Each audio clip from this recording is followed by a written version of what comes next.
kano akakiiko katebwawo sipiika n'ekigendererwa nga tulina okutunula mu nsonga za Nakivubo Channel.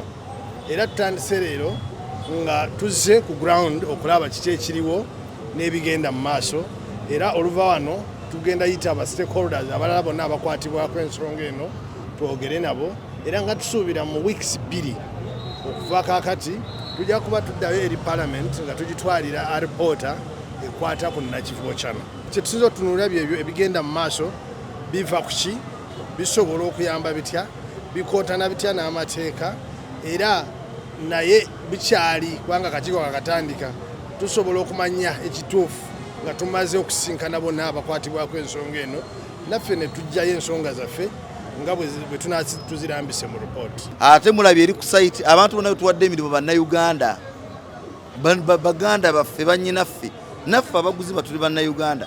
So kyabuvunaanyizibwa okutwala obuvunaanyizibwa nga buno okulaba nga tukulaakulanya ensi yaffe. Hamu ali omu naye tuba n'abantu nga 2-5 oba kakadde nga bakola ebintu nga bino byenkola.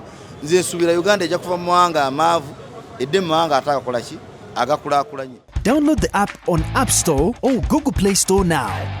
Vision Digital Experience, the future of media.